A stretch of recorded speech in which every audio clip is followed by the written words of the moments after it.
A doutrina da essência começa com logo definindo o que seria ela.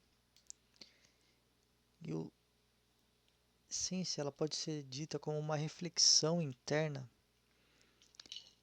que é apenas o pôr da aparência.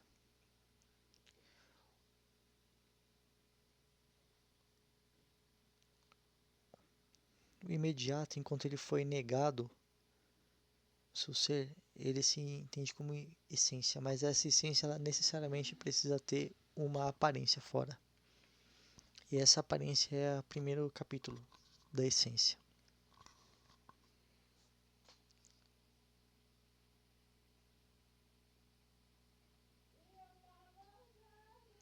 O inessencial,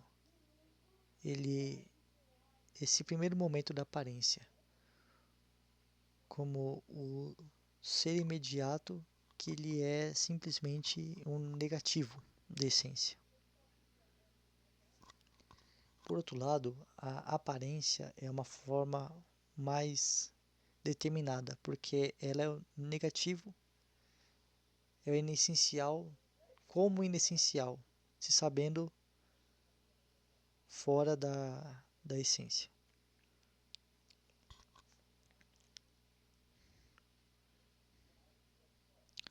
A reflexão, porém, ela é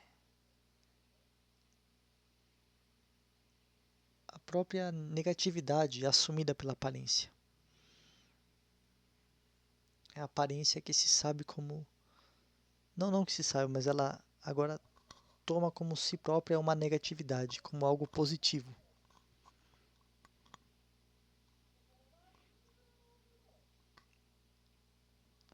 Essa reflexão ponente é um movimento puro do retorno. Esse movimento de se negar como sendo essencial, depois de se negar mais ainda sendo a aparência, esse movimento mesmo é a reflexão.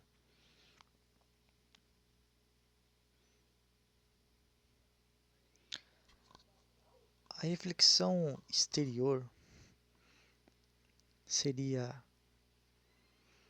quando há um momento imediato e outro momento refletido.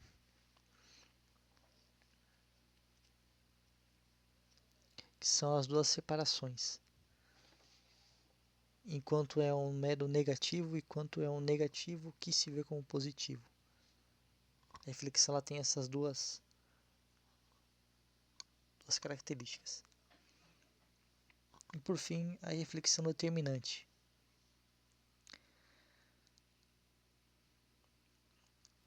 Que é essa imediatez, enquanto ela é refletida ou geral.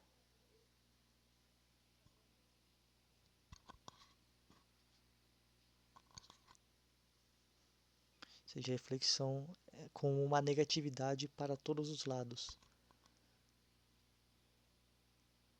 Ela se sabe não sendo determinada.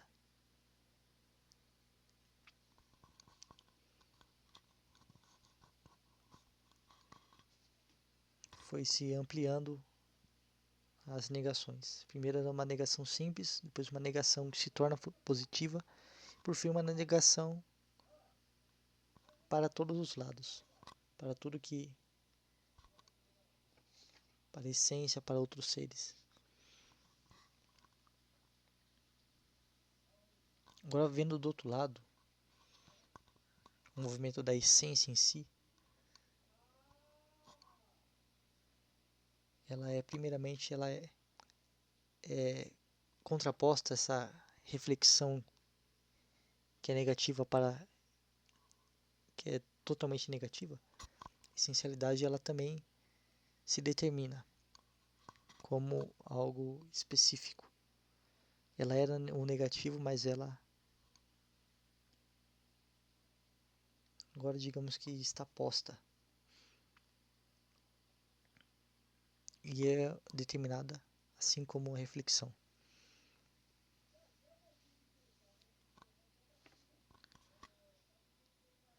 O primeiro momento da essencialidade ela é a identidade. como o produzir a essência que produz um, um idêntico, um puro interno.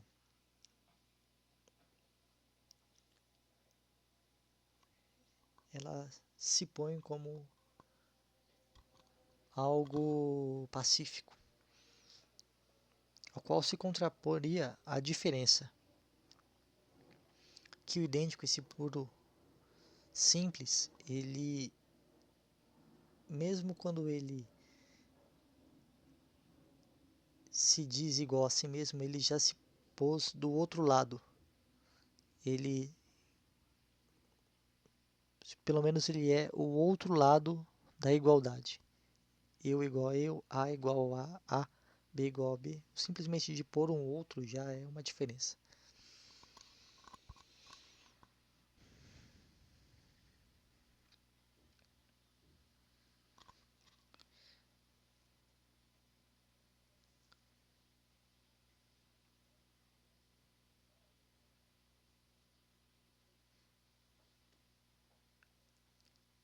Essa diferença ela pode se tornar absoluta quando a diferença ela se põe com um momento frente à identidade, mas a diversidade é quando esses momentos eles são indiferentes, eles já se separam tanto que é visível a contraposição.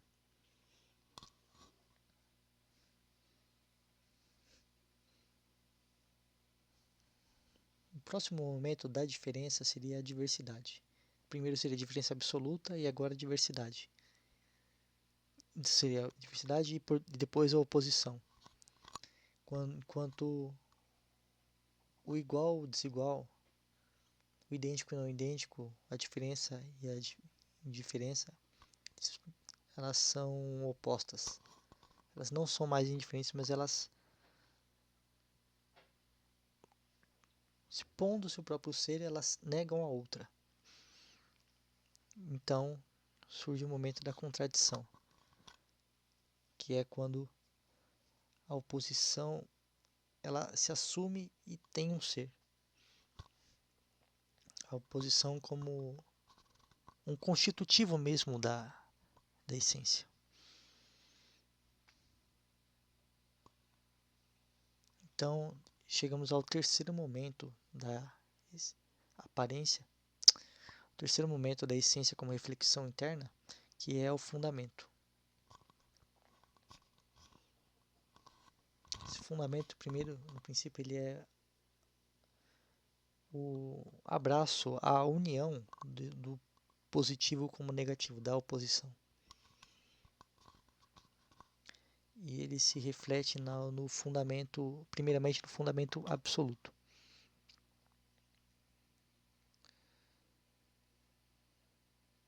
O fundamento absoluto, ele é a forma.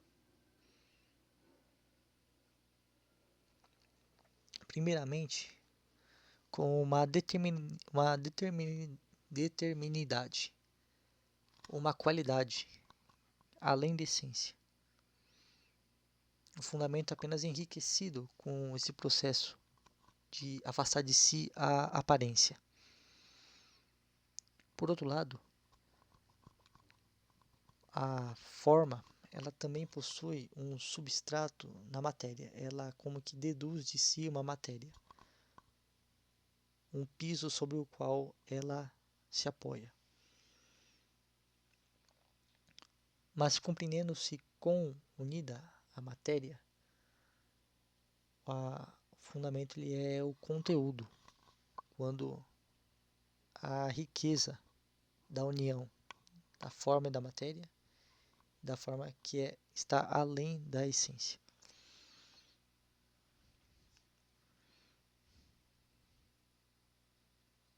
Após o fundamento absoluto, temos o fundamento determinado.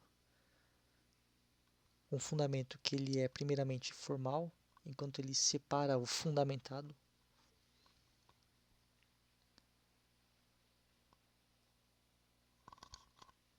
Como o outro incognoscível primeiramente, que ele fornece o piso para o qual está em cima. O fundamento, ele é formal enquanto ele se separa da forma, da matéria, da contradição. Estão acima do fundamento.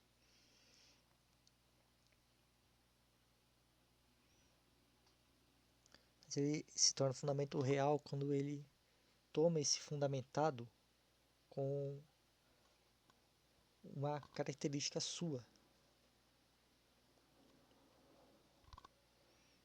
E ele é completo, assumindo-se igual ao fundamentado.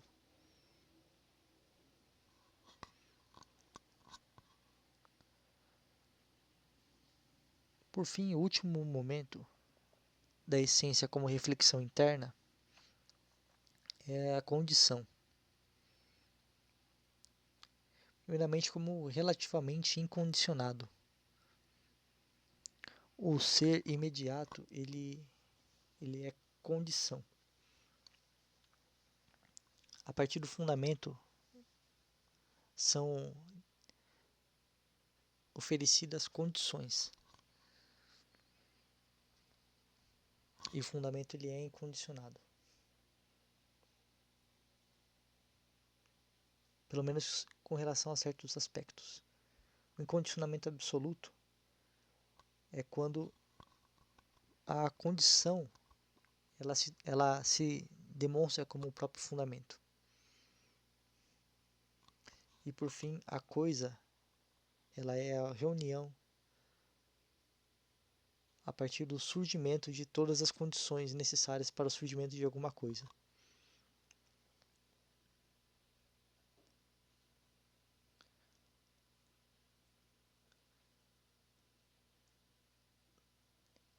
Em toda a ciência da lógica, provavelmente esse momento, a essência como reflexão interna, foi a que o Hegel mais alterou durante as suas reflexões entre 1814 até 1820, que é quando ele escreve a enciclopédia. Lá, todo esse movimento é resumido como sendo a essência que é primeiramente a identidade,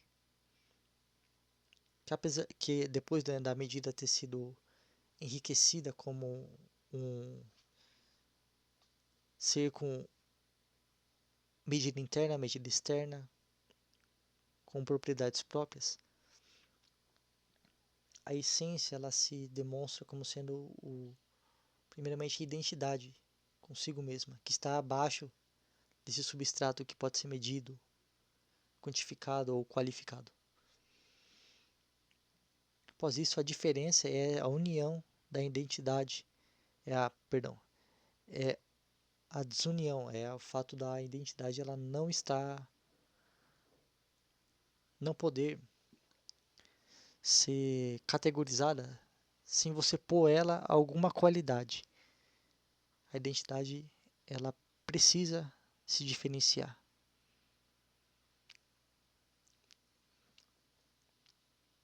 E por fim, o fundamento seria a reunião da identidade com a diferença, supondo que a identidade ela terá a diferença, ela será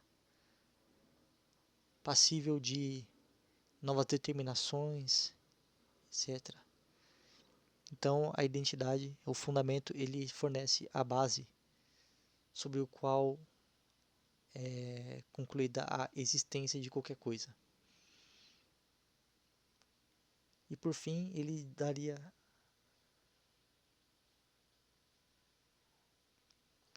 a concepção da coisa apenas nesse momento, como uma última etapa da essência como reflexão interna. Então pode-se dizer que esse foi o trecho que foi mais refletido por Hegel. Futuramente eu pretendo dar uma explicação melhor, fazer um balanceamento entre os dois momentos e tentar tirar algumas conclusões sobre isso. Que foi a partir daqui que eu tinha feito uma conclusão a respeito do navio de Teseu,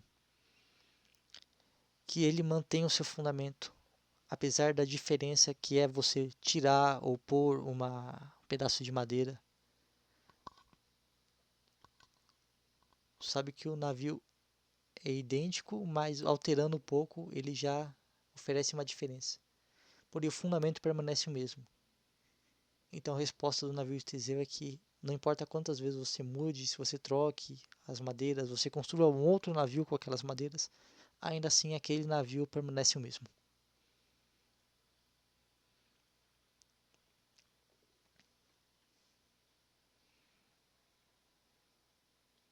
Prosseguiremos amanhã com o surgimento da coisa e a aparência, que é onde Hegel vai mais tratar sobre a existência, que seria o momento que ele colocou antes na enciclopédia.